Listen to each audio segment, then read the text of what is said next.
It's the Abba podcast. Let's go.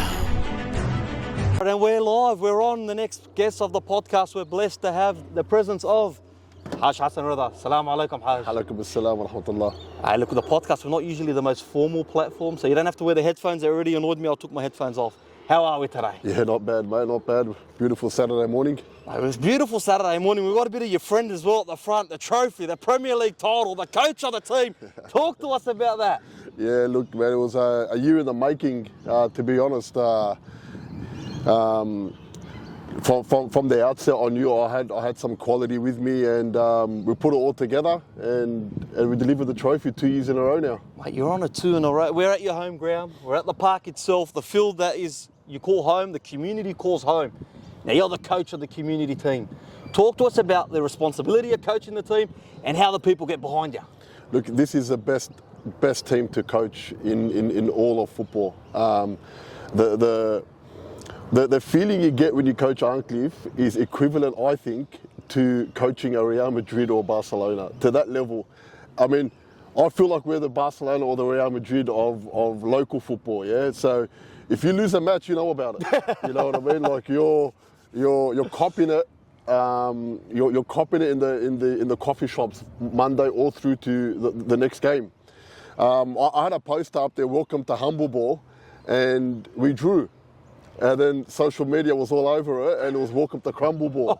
It was the draw, it wasn't even a loss. The beauty about, coaching Arncliffe Aurora, it's something special, and I see why when people coach Arncliffe Aurora, they don't really want to coach anywhere else, man. And it's kind of like a bug. Once you have it, you don't want to let go of it as well. I've seen that in the past. Yeah. But you're on a winning streak. We don't want to mention it, but you're undefeated, then you're not? Yeah, correct. Look, you could take the first game away from me when I took over. I call myself, I was an interim coach there. Okay, yeah. Rockdale beat me 2-0 here at Arncliffe Park. I think I took over on the Tuesday or Thursday. I didn't even have a session with the team. I actually had a meeting with the team. And then I came out on the Saturday. I just wanted to get a feel for the team, a feel for the atmosphere, for the crowd, for the field. But then after that, it was undefeated. Now talk to the people. Now this is an insight that the people now have that they wouldn't usually be afforded. They're going to get to know the person behind the role. Yeah. Now talk to us about football, your love for football. When did it start? And then what impact did the area have to that as well? Did they have a role to play with your love of football? Absolutely. I've always been a sideline critic. as everybody else and is, everyone watching is as well. I've always stood on the sidelines and watched, and I always thought I'll be changing this or I'll be doing that. And though my real love for coaching in football started, I could say about 15 years ago. I took a couple of teams, funnily enough, here in Arncliffe, a couple of the younger boys, and took them to semi-finals and finals, and really, really enjoyed it. Though my real love, when I really fell in love with football and when I really wanted to take coaching a lot more serious, is that my older son, when he was playing under sixes, he wasn't getting enough game time, and I had a cafe which I couldn't come out on the weekend to watch. And then I was able to come and watch the last game of the year. So the whole year I didn't watch no game, and the last game he was sitting on the bench, and he played for about 5 minutes. And when he did come on the field, it was autumn and the leaves were coming off the trees, and he stopped playing and he started chasing the leaves. I'm thinking, okay, my son needs a lot of help here. So that summer is when I really started taking coaching serious, as I wanting my son to improve, and I haven't looked back since. So yeah, look, it's something that we all share because we all play the game. We all want to be better in what we do. We see what others are doing and we have to get to that. And now you're saying from a parental perspective that you took that responsibility upon yourself. Absolutely. I've seen other kids and what levels and standards that they're at, and I was watching my son, and I come from a footballing family, yeah. So, all my cousins have played football. My uncle is a known footballer. All my relatives play football, and then here's my son. You know what I mean? Couldn't kick a ball. So instead of going out and forking out this, large amount of money for one-on-one training and whatnot, I said, no, I'm going to start teaching him what I can on my own. And that's when it started. Then taking him to also the Nick Rizzo Academy, and then watching the level of the kids there, and I thought to myself, okay, I really need to knuckle down with my older boy and start getting him to a level where I'm going to feel confident in. And then he actually went above and beyond. He grasped it very quick, and then the best feeling that you could get within a coach is what you're coaching, they actually emulate it on the field. Most And then when you're watching, you're thinking, okay, this kid's improving. And then you just want to go help out every other kid. So then I would come down to the local club, in Arncliffe here, and I watch other under 6s and 7s, and I'm like, I want to join in and help coach. And then I got asked to coach at Apia, and I'm like, okay. So then I started learning from all the other coaches, and then taking a bit from one coach and taking a bit from the other coach, and then kind of stirring it all together, and then making my own unique style of coaching. And that's a great thing for the audience to take from, because you could have taken this victim mentality that most do. My son doesn't play, why doesn't he play? And then they go and they lash out on the volunteer coaches, and then they take it as far as having to go at the community, the club, the people running the club. My son is this, and then they take a stance against the club. Rather than, investing. Look, no one starts good. I remember on the first couple of episodes, I was horrible. But you start to get better, you put in the time, you go to the drawing board, you reflect, you come back. So I believe every parent should take a leaf out of your page and, invest in their kid, not take this victim mentality, not ostracize their son away from his friends and community, and rather take the proactive approach. Yeah, look, again, 100% on that, because I've watched parents that have come up to me and they'll be like, Hass, how do we get our kid to play a certain level?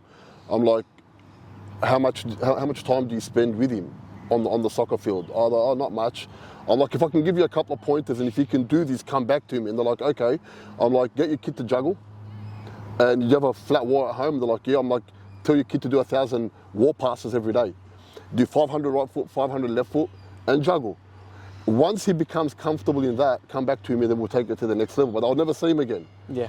Because they're thinking, whether it's my kid or any other talented boys, that it's just natural to them, when in actual fact it's not. They put a lot of time, a lot of effort in.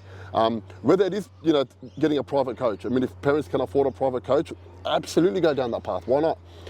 If you know your basics of football, you coach up to a level that you know, and then after that, take him to a private coach. So there's many, ways around getting your kid to play at a high level, though not many parents want to put the time and effort in. And then when the kid doesn't get picked, they want to take out, they want to take it out on the club or on the coach or on the community or whatnot. But then I always use this, this example. No matter what you do in life, whether it's work, study, or play football, you have to put effort in. 100%. You have to. If you want to go work, and I always tell my son this, I'm like, Dad, if you want to be a footballer, you got to go put the time and effort in. 100%. Dad, if you want to be a surgeon tomorrow, and you got to go to uni, do your 8 or 10 years at uni, then do your time, and then become a surgeon. I'll go, believe it or not, if you want to become a labourer, that's also hard work. 100%. So no matter what you do, no matter what level, you have to work hard. And my advice to my kid and all kids is, why not work hard in something you love? 100%. I mean, if I could have my time again, I'd love to be on the soccer field now, working 8 hours to get in shape. No, 100%. You know what I mean? But now, knowing what you know that you couldn't have because we weren't doing the right things to be that soccer player. Like, I know for myself, when we were playing, like, we once won the Nike Risk It All Cup. Those little tournaments that they conduct. Every other team was a better player than us. The all rep MPL 1 players, MPL 2 players that were putting it together, very flamboyant type of style that there was. When we went there, we lost our first 3 games, which meant we basically were finished. We had to go on an 11-game streak to make it to the finals. We did that, but we realised that we can't play football against these people, even though we believed that we have better footballers. We had to take the football out of football. And sometimes you have to do these things because you got to be realistic. I'm not that type of person. How many people as a coach they come up to you, I'm a centre midfield, attacking midfield, I'm flamboyant, I'm this, that and the other, and you're like, you don't have that in your style. Then as a coach, there's a lot of baggage that comes with it, because a lot of people don't appreciate the calls you have to make.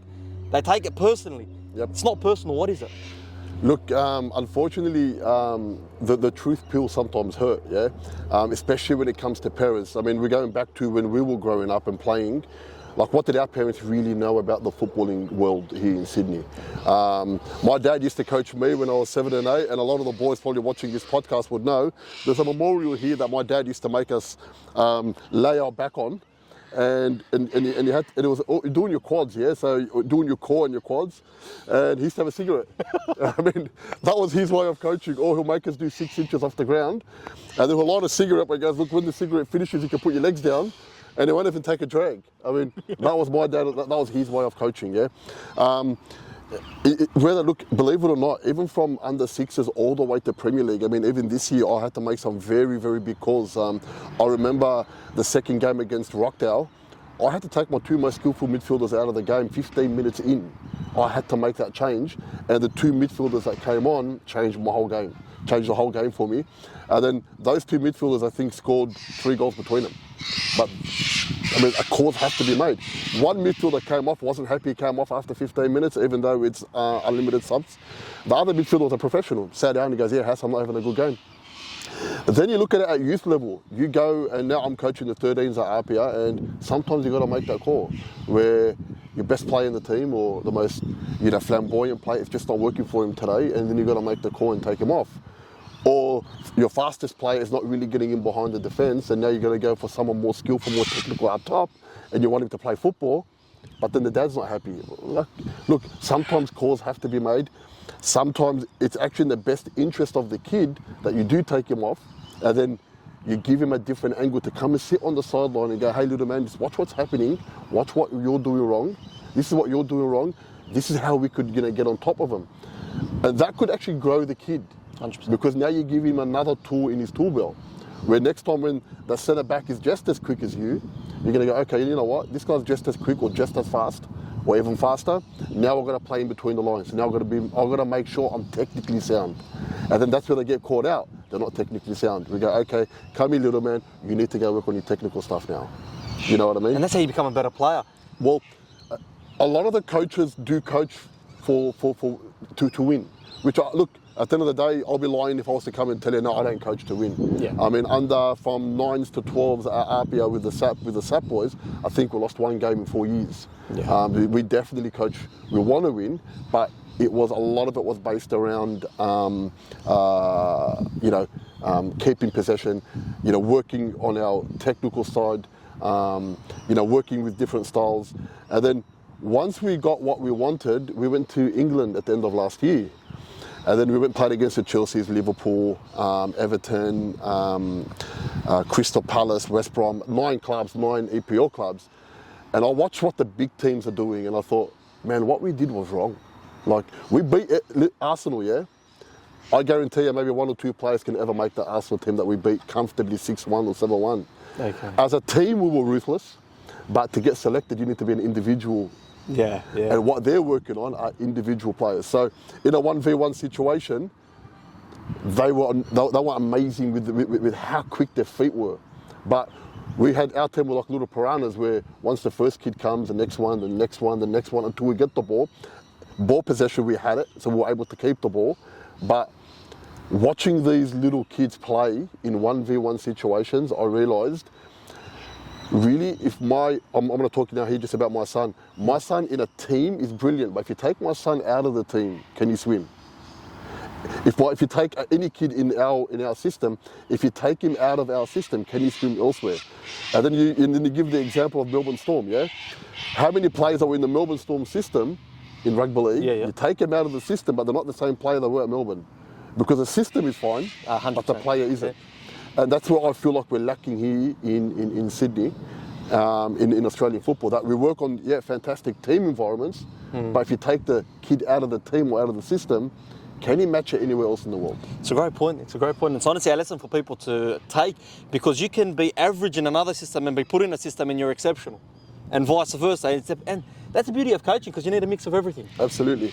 And to be a good coach, you need to see that. Yeah. You need to see how do I get the best out of my players? 100%. That is where the trick to coaching is. I mean, what you do with the team and all that kind of stuff, and there's two facets to coaching, yeah? Coaching a team, number one, and then coaching the individual. And then you need to get the best out of the team and get the best out of the individual in the team. 100%. Not everyone's the same. And just for anyone watching, so you don't think, the Jay on the ramble, you're a hypocrite now. When I was playing, I was once benched and once upon a time in a game that everyone watching will know. We're playing the team coming last. That's the only reason why I was benched. and it was a disciplinary thing. So they're like, we've got to humble this bloke, you know. So it was a last second change too. I was on the team sheet, I was everything, I was starting. And people are coming to watch. So Jaras is sitting on the bench, which it's not, but at the time that was my deficient mindset. Didn't get off the track, I was on my phone on the bench. I'm like, you wanna put me on the bench to come in, play in the team, come in last, let's see. Other teams scored, I'm like, yeah, I best get up, all right, come in on. Wrong mindset though. So we're looking to evolve from there. I'm not here sitting that you don't do that or that's never happened. It happens, but it's not the right thing to do. If you want to get to the next level, you can't have that mindset because it's absolutely impossible to grow. And we're here with the coach of Arncliffe Aurora. We've got to get to know a bit more about him. You won the premiership, the people in the club are around you. You've always been a community person. You've always been someone where a lot of people, like, despite what you do, when you're in the public forum, in the public arena, everyone has an idea about you. Is it reality? Perception is not reality. Talk to the people and afford them the insight. You've been someone, I remember growing up, the UIF, you win the interviews with the slip and everything. You're an entertaining person. You're a person that connects with all the people. And you're not this person that will segregate others. Yep. Talk to the people about yourself as a community man before, first and foremost. Believe it or not, in all my life, the most difficult thing you can do is be a community person. and I tell you that, and the reason why I say that is because you're so much in the public eye, and you're always around, and as you said, I like to muck around with boys and be involved and whatnot.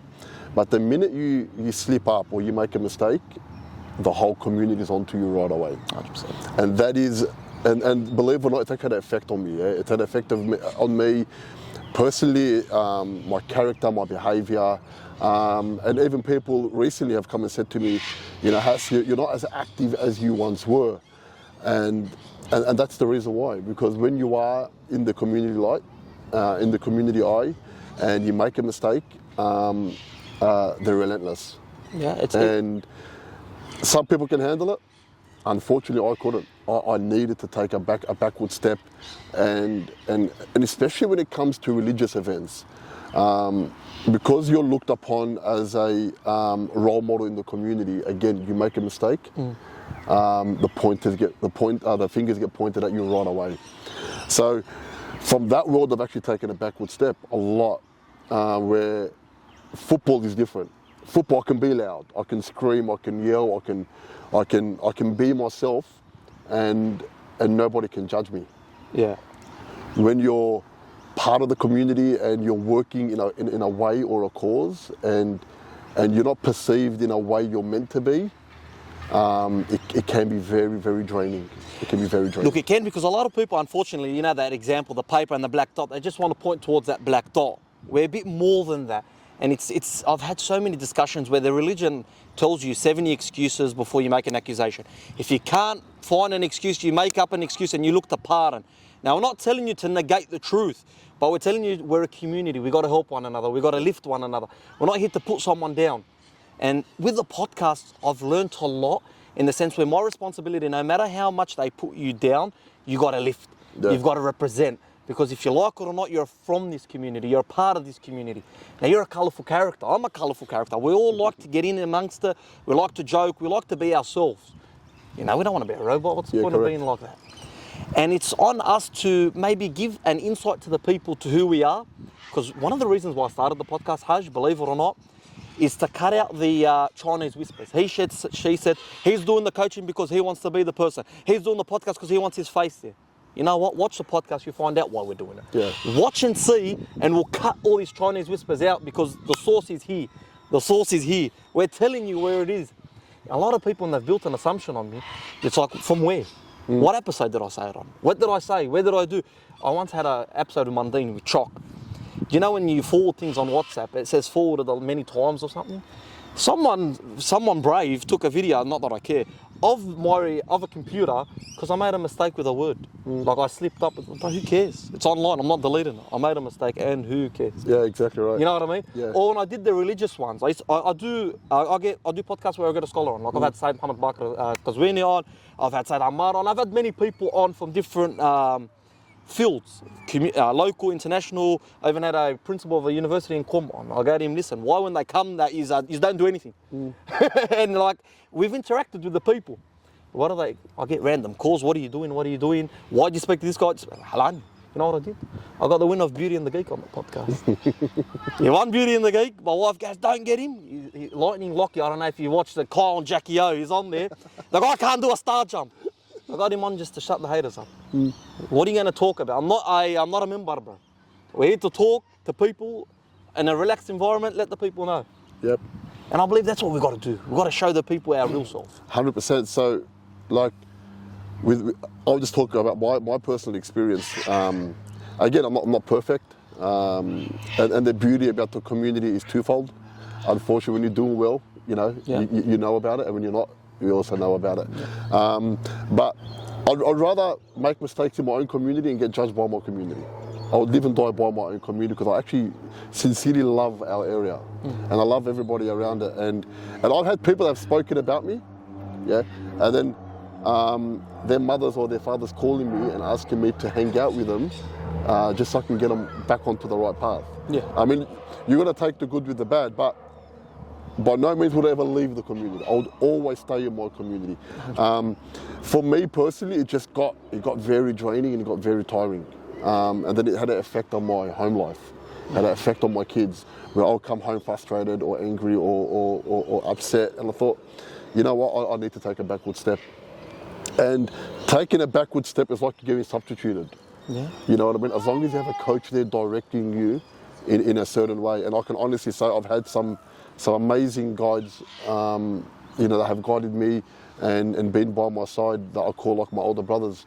That being the eldest, it was very difficult for me to take advice from anyone. But with looking at them being successful in life, whether it's successful in religion, whether it's in business. I'll give an example. Like Sheikh Mansour was a massive factor in me, and who I became. There's another good friend of mine. His name is Abba. Believe it or not, he's a Khoja guy. And he lives up. He runs the Imam Hassan Center. Yes. If you know our story, how I actually even met him, it was just me working while I was studying on the courier, and I wanted a place to pray, and I was calling all around Sydney, and it was in Bella Vista, and I ended up, getting to his office to pray, and then I asked him, do you mind if when I'm around this area, if it's prayer time, do you mind if I come pray in your office? He's like, man, anytime you want. And then time after time after time, one day he goes to me, do you want to have lunch? And I'm like, yeah, let's go have lunch together. And then it was Origin period, I remember at one stage, and I called him up, I'm like, Abbas, come over, watch the Origin. Little did I know, this guy's worth, I don't know, if he's watching this, he's going to be burning me. Mate, the Khoja, mate, they're funded. The podcast might have some connection with them. No, we don't. Look, and he's like, with all my friends, no one's ever invited me over their house to come watch Origin. Yeah. I didn't know who he was, but he was just a mate of mine. Yeah. And I took him as a mate, and because I didn't look at him as a dollar man, because I can imagine being very wealthy, sometimes people just want to be your friend to take off you or whatnot. So he knew the love and the friendship that I had for him was purely because of who he is as a person, me not knowing, what his worth is. And then our friendship grew from there, and then he really became like an older brother to me. And even to now, if I need any advice, any guidance, I go to him. And I think that's actually very important for all our younger boys to have 100%. That kind of person in their life, where they can go and, because sometimes the older brother or the father is not the right person because he sees it different to what you do. Getting it from an outsider is very helpful and can really, give you advice where you can skip 5 years 100%. Just because he's been there before. It's so important. Even for me, religion is everything. It's holistic. If there's any deficiency in it, find me something else, right? So religion tells you about mentorship. You look at, from the Holy Quran, Musa with Khidr. You've got to go seek, you've got to go humble yourself. The Prophet's hadiths are multiple and he's like, go seek knowledge. To seek knowledge, you've got to humble yourself because you've got to ask the question. 50% of knowledge, Imam Sadiq alayhi salam says, is to say, I do not know. So don't see or perceive yourself as lesser than someone if you don't know. If anything, it shows you're wise and you're 50% near wisdom, which is a great feat if you ask me. Yeah. And you're right, growing up, it was almost like, I never used to ask a question at school because it's like, they're going to think I don't know. where you have to network, you have to meet these people, you have to rub shoulders, because life, Hajj, as you know more than me, is too short to learn from your own mistakes, learn from someone else. Because like you said, you can cheat code that 5-10 years. 100%. Look, to grow as a person, and whether it is through religion, and going back to what you were saying in regards of, you know, not knowing, it's funny, any religious question that gets put out to me, I refuse to answer. Purely from one hadith from Imam Sadiq, it says, run from the fatwa like I think the rabbit runs from the lion. Don't quote me exactly, or the rabbit runs from the fox. Paraphrasing the man. Yeah, but that's the narration. So in other words, don't put anything on your shoulders when it comes. So not knowing is actually a sign of strength, not weakness. For sure.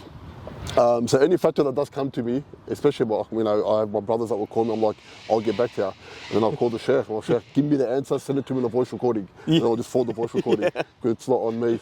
But it's very important having mentors in our community. And I think because we were the, you know, we were the first generation after the migrants. Yeah. Like my dad migrated here, so did my mum, and they really didn't know what Australia's all about. 100%. I remember growing up, when I was 18, 19, my brothers wanted to go to the city when they were 15, 16, and my dad's like, I don't know, go ask your brother.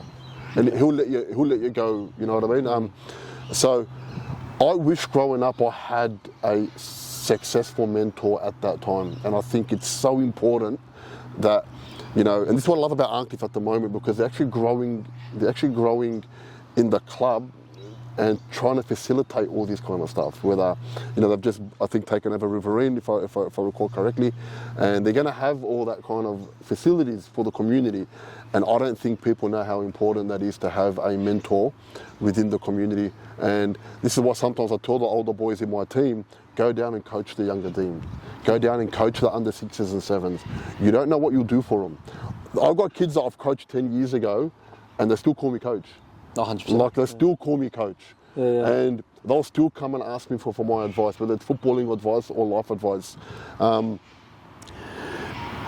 don't think we've actually taken to know the importance of having mentors in our community for the younger generation and building up as a community. Look, I think as you said that, Hajj, everything that you said is 100%, but I think the older generation as well, you got to remember they're very alpha. Yeah. So for them to admit or to concede on something is very hard. So your generation would have struggled a lot to take from that as mentors, because one, they wouldn't admit any fault, and two, even if they're doing something wrong, they wouldn't tell you that. So then you guys struggled, which meant the generation under you also struggled, because you were starting to figure it out. Well, it's this next generation that will have it. Absolutely. Again, you're 100% correct. You're on the mark there. I mean, our mentors growing up were, you know, unfortunately gangsters. Yeah. And we looked up to gangsters, and you know, living around them, and you know, we had really no one else to look up to, so we actually wanted to go down that path, because that's all we knew at the time. We didn't know any better. Well, right now we've got, you know, again, we've got very pious people in the community. We have very successful people in the community, and going and finding that mentor is very, very easy now. A lot easier than what it was before, that's for sure. So yeah, it's a lesson for the kids or for anyone watching to reach out to someone, because it's of great significance and it can help you a lot. But also, when you're reaching out, there's a great responsibility, as we see from Surah Abasa. Bismillah ar-Rahman ar-Rahim, فَلْيَنْظُرُ الْإِنسَانُ إِلَىٰ طَعَامِهِ. Your food, the apparent meaning is your food, halal, haram. Imam Sadiq alayhi salam says in a hadith, it's your source of knowledge, food for thought. Absolutely. So you got to understand that, one, you test this person out based on how pious they are, but not really by, bro, I used to hate the Pirates of the Caribbean people, you know, when they dress and they be selling to you as if they're dying. Yeah. Don't relax, man, that's not a sign of religiosity. Like, don't overdo it with me. Like Sheikh Mansour, I don't know him, God bless him, too spiritual for me. Yeah. Like, oh, it's too much, you know. Like, so not one mentor's not for everyone either. So you find your cup of tea, is how they say, you know. Yep. And you don't dismiss others. Everyone's got their own school of thought, everyone's got their own way, but at the end of the day, our job is all to help each other. Absolutely. And to pick up one from one another. All that's incumbent in coaching, bro. So you got to factor all this in. All of it. Yeah, you're back, Hajj. We're back. Technical difficulties. Yeah. Sorry. So yeah, like I said, like you had Ali Farhat, Karim's brother, if he wanted to play at least the MPL1, I think it's still good enough. Chicho, if he wanted to put a bit of effort in. I had two Samaka boys, if they were coached properly growing up, their speed is not normal, and anyone. So I had all these figures in my team, and I'm there coaching. I'm thinking in the back of my head, I wonder if Billy Shaheen's thinking, man, what does this guy know? He's been coached by the best coaches at the Wanderers, and then he's Hajj Reda trying to coach me. Like, what does he know? So I always had that in the back of my head. So I made sure, as a side note, I'm a student of the game, so I do a lot of research, a lot of study, and I like taking from other coaches. I'm for one that I don't like to reinvent the wheel, and what do I mean by that is that, right, in Europe they're spending all these millions of dollars in coaching and trying to get the best out of their kids. Man, I'm spending a couple of hours a week. So why would I want to go reinvent and start my own philosophy when I can go, nah, I'll go purchase something, from Liverpool, from Chelsea or Arsenal, and then take it from there and see what will fit for my team and how I can get the best out of my team. And again, you're mentoring these blokes on the field. I mean, some of my players are ruthless on the field, but then, Ali Farhad, for example, I'm like, Al, bro, everybody knows you're aggressive. Everybody knows you're a beast in the middle of the park. Well, then use that to your advantage. Don't commit fouls. They're already taking a backward step when you're coming to them. So win the ball cleanly and play ball. Why would you want to go win the ball, break his leg at the same time, put the guy 6 foot under, then give a free kick or a yellow card, and then you're putting the whole team on the back foot? And then you see his last 6 to 10 games, I don't think he copped the card. But he was maybe close to man of the match in every game. You know what I mean? And then he let everyone do their thing around him. He just played his part. And that, again, comes mentoring. You know what I mean?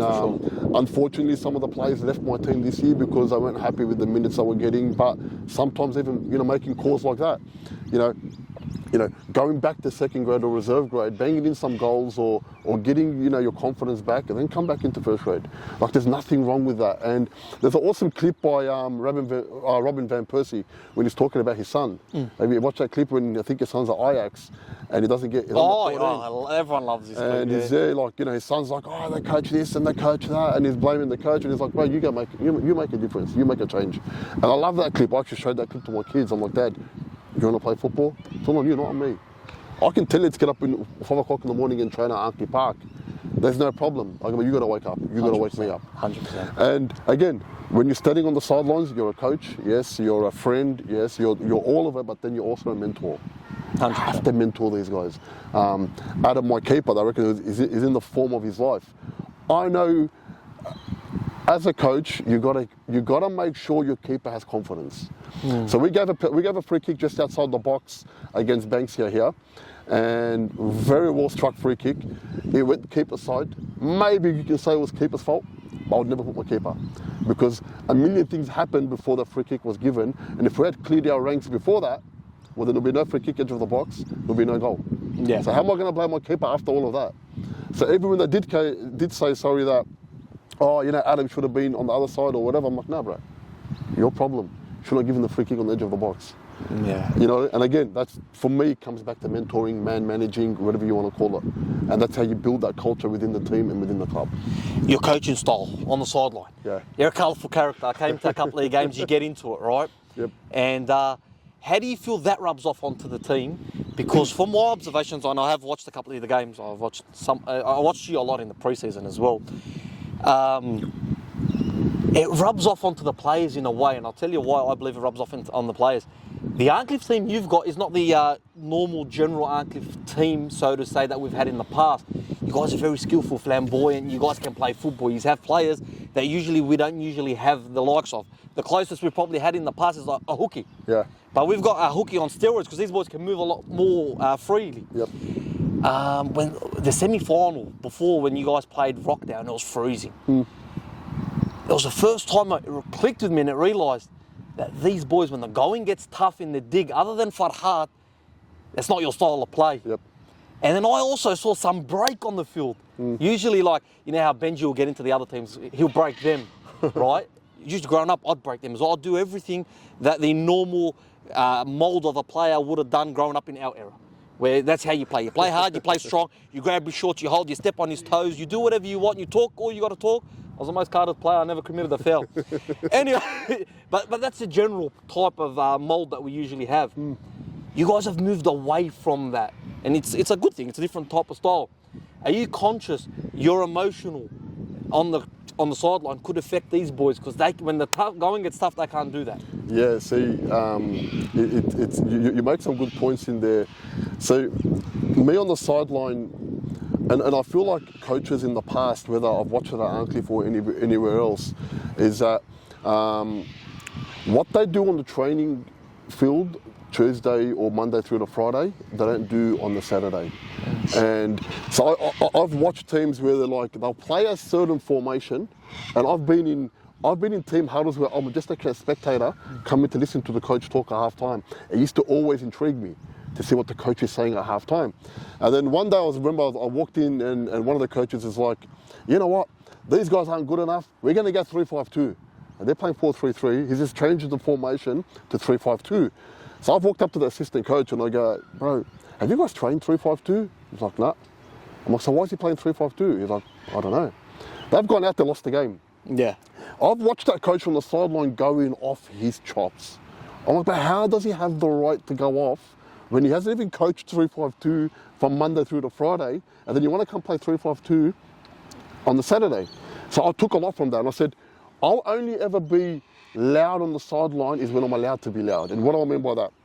If I tell my winger play high and wide, yep, yeah, and I need you to stay on the touchline, I need you to open up, for example, space between the left back and the left centre back. And the way you can do that is I need my right winger high and wide. So the left back now is in two minds. Does he go wide? Does he mark in, or does he mark the half space? Yeah. Now, if my right winger now tucks in, yep, yeah, and then my centre midfielder's got the ball and is looking out wide to play the ball and he's not there, well, they'll have a right to yell at you. Because I've actually coached that. Okay. Tuesday, Thursday, all our training drills, all our sessions were based upon that. You staying high and wide. What makes you think now that you're inverting for the sake of inverting? You're not doing that. You're not playing for the team. Now you're playing for yourself. You know what I mean? So that's where I get emotional, is that when I'm allowed to get emotional. And how am I allowed? Is that when I've coached it. I would never go, I need my 9, for example, to play in between the lines. And then he comes, drops in, plays in between the lines, the ball goes over the top, and I yell at him for not being there. Yeah. You know what I mean? Now that's the technical side of it. So I'm a very emotional coach. I wear my heart on my sleeve, and I love to ride it with the boys. My 2 most important times of coaching are the first 15 minutes after kickoff and the 15 minutes after halftime. Because that's where I believe teams can be hurt the most, is because if they don't start strong, you can cop an early goal. Yeah. After halftime, if you come out, and again, you come out slow, you can cop a goal then. So I was always very animated on the sideline, if you realise, in those 2 periods. Now against Rockdale, when the going got tough, I knew it was upon me as a coach now to start getting emotional and animated on the sideline to raise my boys, to get them to the next level. Saying that, it's a very fine line, because they can feed off my emotion and then go stab someone in half and he gets red carded. Yeah. Now, I can't go and blame him because I put that into him. Yeah. So I know I'm a technical team. So I needed my Benji to go out there and roughen them up. I needed Ali Farhad to do what he had to do.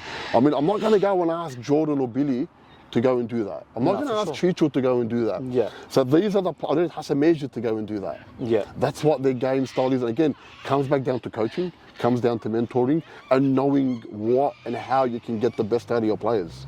And that's how I knew when the intensity went to the next level, these are the boys that actually took it to the next level. They're the ones that got physical, got down, got dirty, rolled the sleeves up, and then the actual opposition took a backward step after that. Yeah. And then Billy got into the game.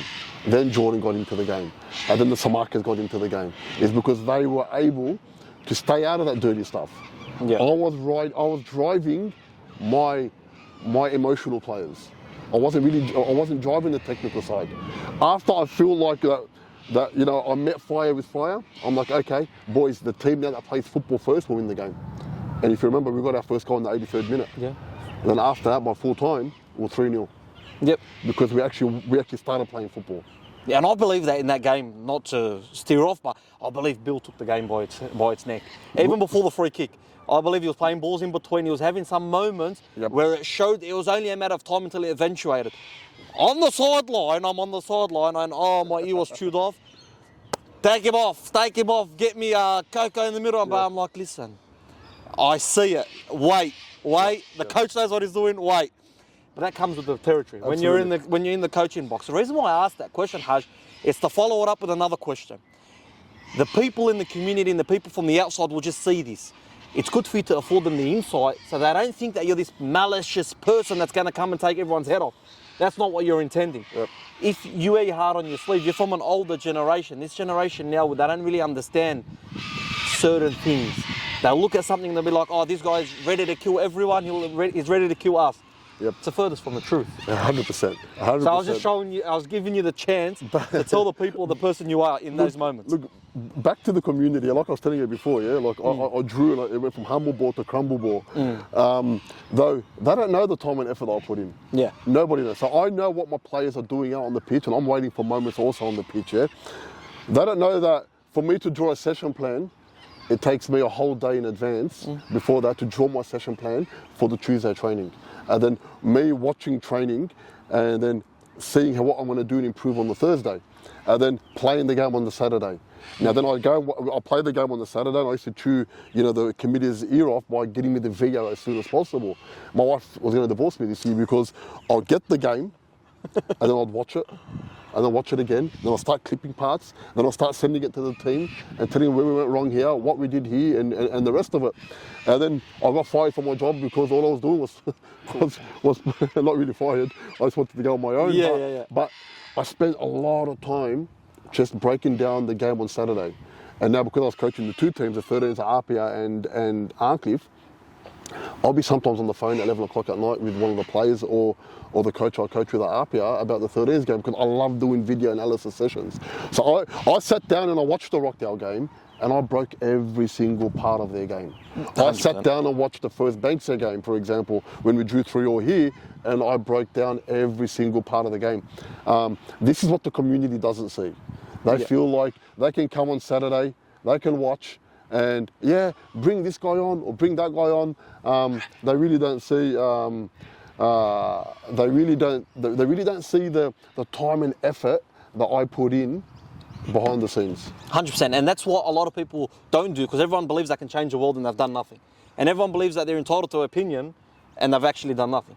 You can say it, but it doesn't have any weight. Yep. Like when I first started doing the podcast, people used to come up to me and be like, "Stop doing the podcast." I'm like, "That's all right. You don't have to watch." Yeah. But why? You got an annoying voice. I'm like, "All right, don't watch." Like my skin is too thick. Yeah. Like I'm off two things, and some people say it's right. My dad says it's wrong. You can say whatever you want. It's fine. You want to do something, try. If not, I'll humble you with words or just show me what you're going to do. Because in this world, bro, everything's cause and effect. Absolutely. If you want to, I've never condoned violence, right? But if you want to come in within an arm length of a man, you best believe that the fight's already started. Correct. Okay? I'm not here to say that I'm an advocate for aggression, even though I do go to the boxings and MMA. I don't advocate it, but if there's an arena and a time and you wish to step up, then there has to be a repercussion. Otherwise, then we're just going to be what? Robots in this world? Exactly and right. we're already rainbows and the world's already fried and no one knows their head from their toes anymore. So we do need accountability. And I think because we had an era where it was all accountability, we were very much about accountability. And it's good to show an insight to you, your community, the reason why you coach, the sacrifice that you put in, because there are great moments. You won the trophy. Great moment. What about your moment with Muhammad Nabi? Like if you can touch a person like that and kids like that, the joy that he's had, we became mates after. We ate, we went and got desserts. The guy loves me now, but it was because of that night that you beat Rockdale. Yep. And believe it or not, that maybe is the best moment of my year, is when we beat Rockdale in the semi-final and he just hugged me on the sideline.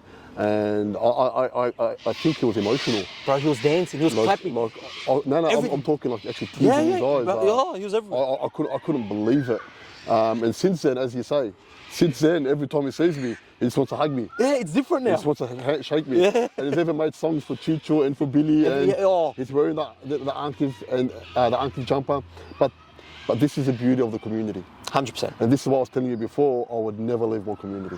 I'm willing to take all the bad that comes with it, but there's the good outweighs it every day of the week. 100%, and it's on us to work together to ensure that the good outweighs the bad and it lasts longer.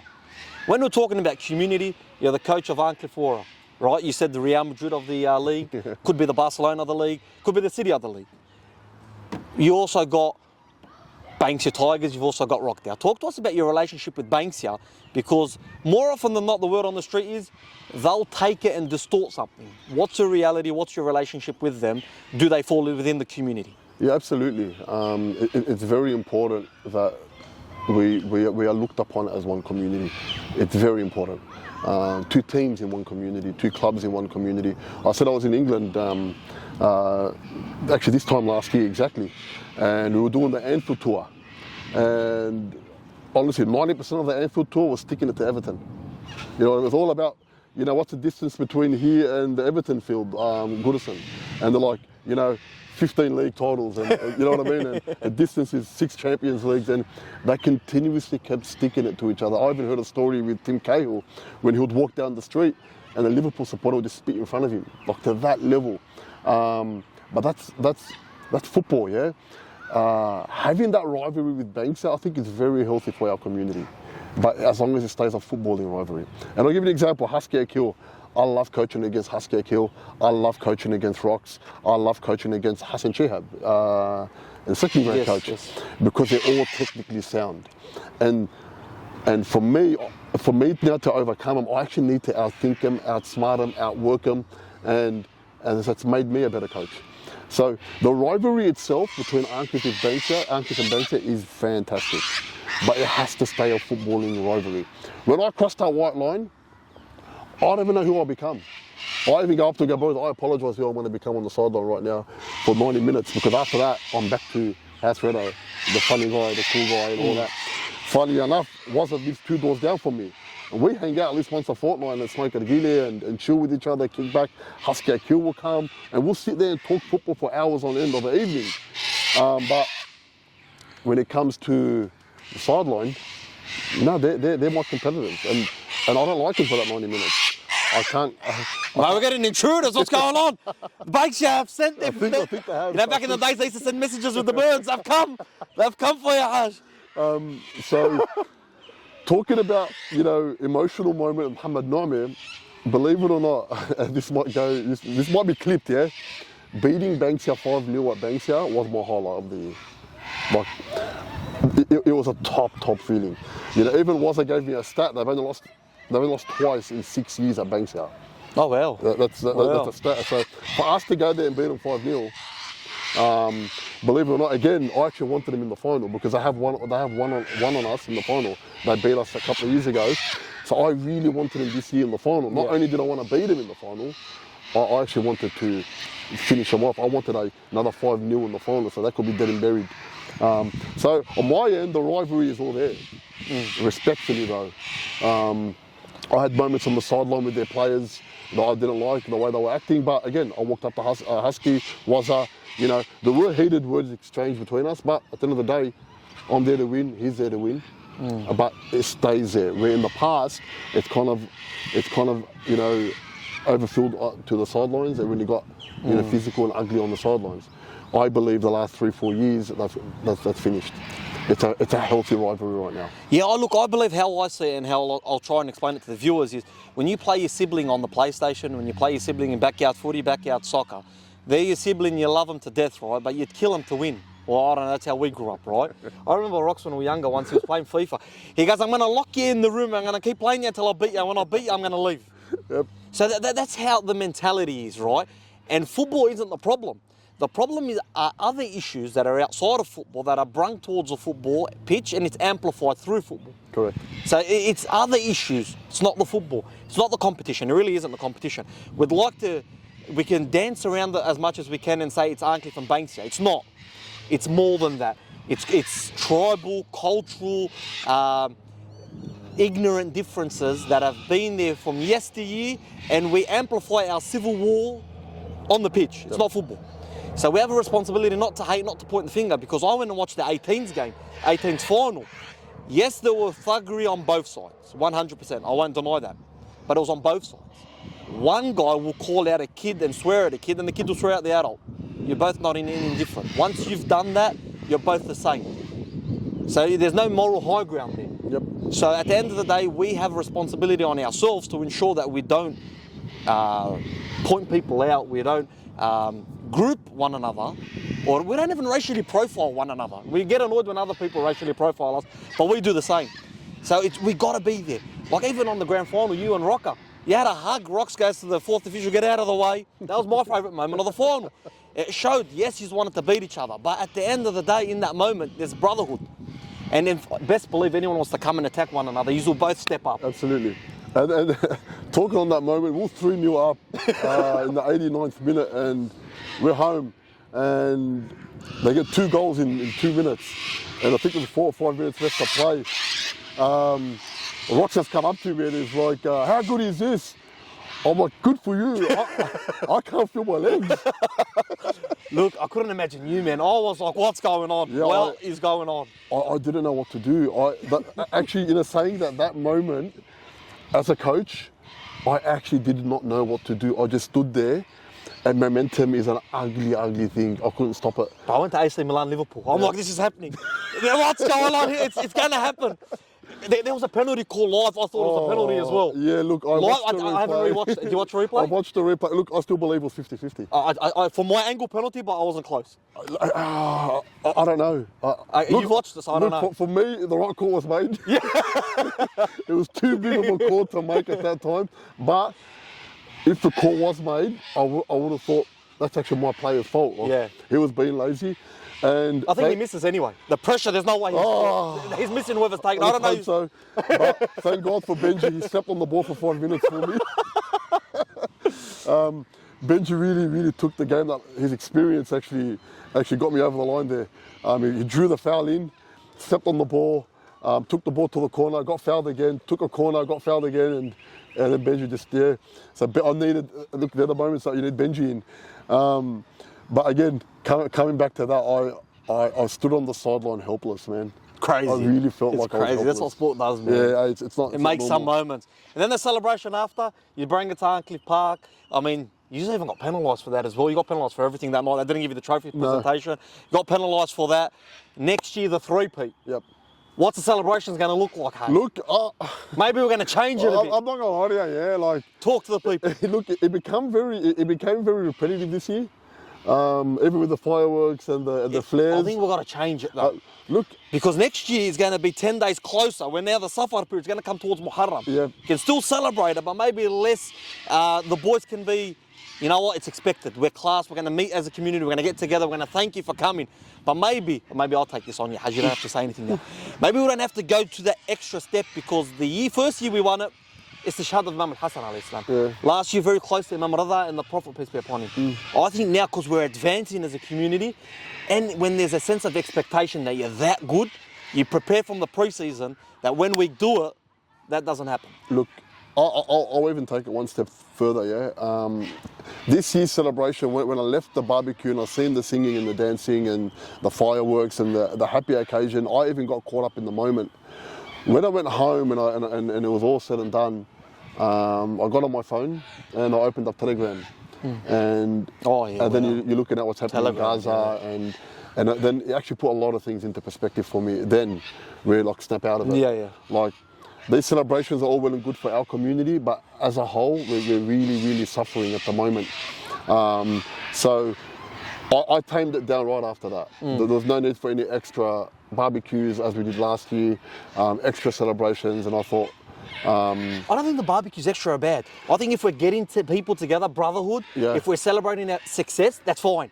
But as soon as you're going to have the dabke, the music, the fireworks, you're pushing the line now. That's where I believe, if we do the 3-peat next year, I personally would like that, nullified to a certain extent. Look, I love the fact that we're happy and we want to win it, but again, especially this year more than ever, it's actually our people getting bombed 100%, daily. 100%, it's actually our village and all the villages of our 100%. community that are getting bombed, and it's our innocents that are dying, and our civilians that are dying. and it really hit home when I got home. And I thought to myself, was that the right way of doing things after we won? Something that I learnt when I spent the pre-season tour, I was speaking to you earlier, with the big clubs that everyone would have seen on the vlogs, is all the work went in the pre-season. Anything that happens in the season, there's no coaching, it's just going, the schedule's too busy for them. The sessions that were going on, the plans that were going on, and everything that was mentioned in those training sessions, in those team meetings, was for the longevity of the season. Even when they assigned the captains, when Ange assigned at the time Son, when Verge was announced at the time, everything about what he expects from them in the season, what is going to happen when they win the league, because they're all prepared to win the league. They talk from a winning mentality, they don't talk from a losing mentality. All happened in the pre-season. I learned that the coaching happens in the pre-season. The only time that Klopp will take the sessions is in the pre-season. He's in the middle, front and centre, and etc. It's all on camera, it's on the vlogs. And I believe if you implement that in the pre-season, you're setting them up for success throughout the season, because I've expected that from you.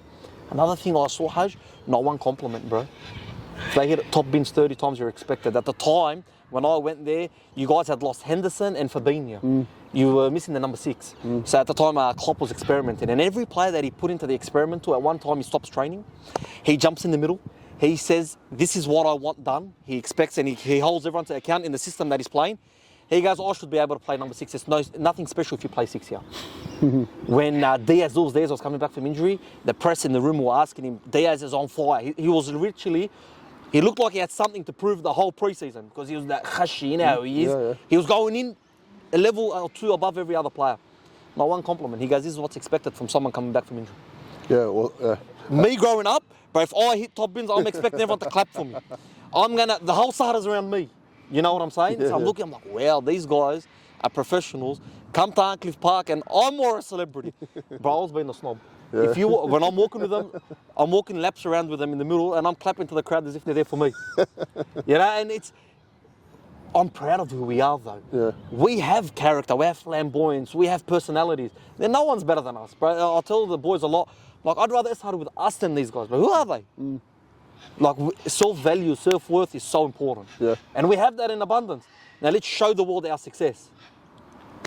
Yeah, look, going back to coaching again, obviously, earning £200,000 a week, you're expected to hit top bins every single time, let's be honest.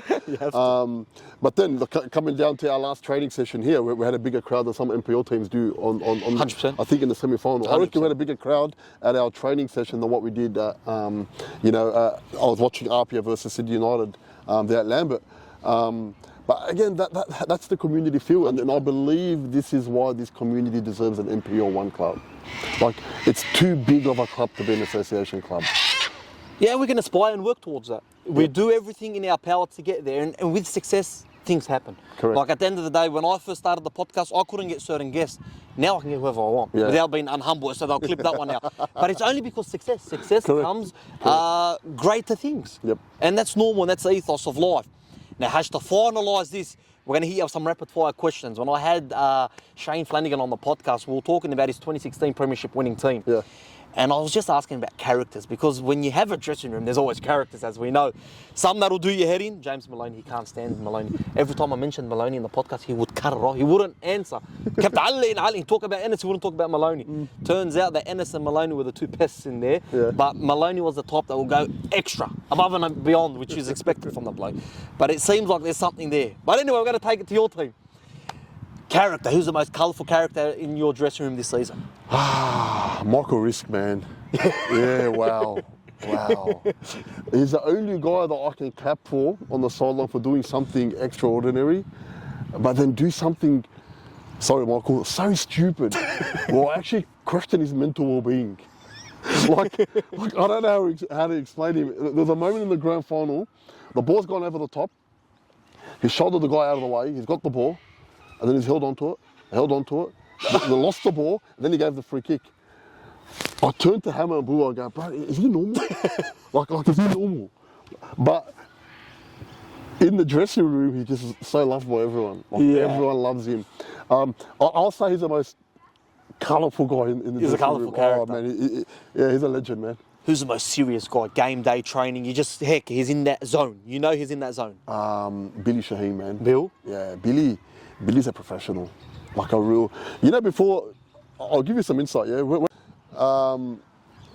So these guys were given a green light whether they want to turn up to training or not because of life in general and how classy they are as players. The funny thing is, they turned up to every single training session. Always happens with that type of people. Billy was the first guy at training. Billy was such a professional, and I felt like it rubbed off on everybody else. So I'll give you an example. So the team was always there, yeah, but it was a jigsaw puzzle. I had all the pieces. Billy was the glue that put it all together for me. Chicho got 26 goals, I think, this year. I think by the time Billy came, I had 1 or 2. And Billy came, like, I think 4 or 5 weeks in. So after that, you can see what a run Chicho went on because Billy was there. Chicho grew a leg when Billy was there. Jordan grew a leg when Billy came. I believe Billy's the best player to grace the field in association. I mean, look, it's not a massive compliment. It is park football, but you do expect it from players. But a lot of the good players that we've had in the past have come back down to park football and they're going, wow, this is a lot harder than we thought. And they really haven't been able to grab the game by the scruff of the neck where Billy is. Yeah, Billy can, 100%. and Billy did. 100%. He's an exceptional player, and like you said, he was moments away from signing a professional contract. Yeah. Injuries happen, and that's football. That's life as well. Sometimes things don't go to plan, but it doesn't mean that you're not that clutch class player that can take the game by its hand. So we've went for the most colourful, the most serious, right? Who's the player's player that everyone wants to play for? It's got to be Mick, surely. Yeah. Look, I was tossing up between him and Bucky. Oh, yeah. Nobody wanted to upset Bucky. You know what I mean? Like, he's the captain, he's the leader, he's the voice. And everybody played, and he was the only guy that will be able to... Like, I'll give you an example, like, if, any other player tells off another player for doing something, kind of, you see this tension, and I kind of quickly have to, kill the tension with Bucky. Bucky can blast Benji and Benji won't take it personally. No, it's football. Bucky can blast Billy. Billy won't take it personally. So Bucky is like, people love playing for him as the captain. But you're right, Big Farhat, man, he's the man. It's crazy. Because they knew Mick will get down and dirty for you. You know, on the sideline, I get inspired by his efforts. Yeah. It's like he's in there. He's doing the dog. He's the one. Everything that no one wants to do, he's doing. Believe it or not, he played injured, yeah? Semi-final and grand final. Wow. He played injured to the extent where in the semi-final, we actually gave him until kick-off to play. He actually said, give me 5 minutes, make sure Cockle's warm, he's going to come on. And he played through the whole pain barrier for 90 minutes.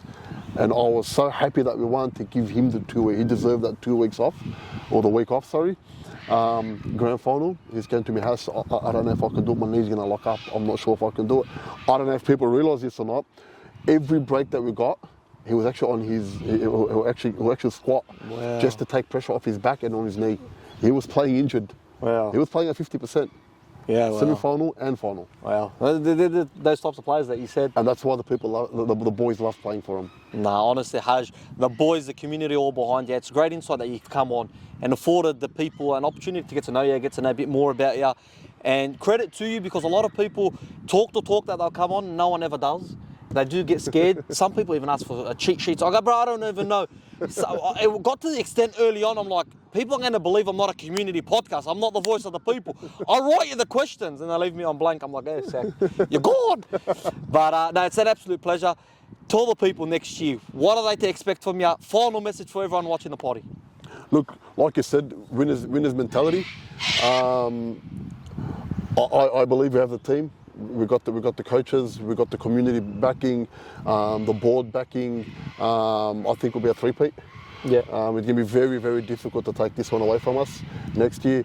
And I don't know if I want to say it now. It might give fuel for everybody else to come that's going to come and play against us. Well, they're already going to have fuel to play out. They don't need more fuel. Look, I can't see anybody beating us for the next 5 years. Wow. Yeah. Wow. Next year, my goals next year are the Invincibles.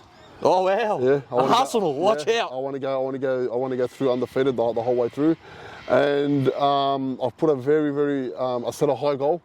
I want to be on TV in the FFA Cup. Wow, that hasn't been done. Yeah, I think we have the team to hurt a lot of the NPL2 clubs and take it to. If we get a good run, we might even take it to a couple of NPL1 clubs. Well, look, watch this space. The Hajj, an absolute pleasure. Thank you for coming on. Thank you very much. Champion, we're out. Legend Hajj, Brilliant, God mate. bless you. Honestly, Thank I you hope you very much. enjoyed it. No, it was good. Thanks for coming on. Now we've got to stop this. It was pretty long, eh? Yeah, No, no. don't even say the question. Just, Okay. I'll just say it. Yeah, okay, all right. Ready? Yeah, I'm ready. No, I best, bro. No. You can't ask that question here though, But- because when you first asked me to do this, Yeah. I said to you these questions are not allowed, bro. It's gonna if you're have not, to no, air. It's gonna air. listen. If you're gonna air it, don't worry about No, it, it's man. gonna No, air. all good. Hajj, come Forget on. about it. Come No, on, what's going on? Don't worry about it. If that's the case, I love you. The gallant boy. What a trailer. I couldn't keep my face.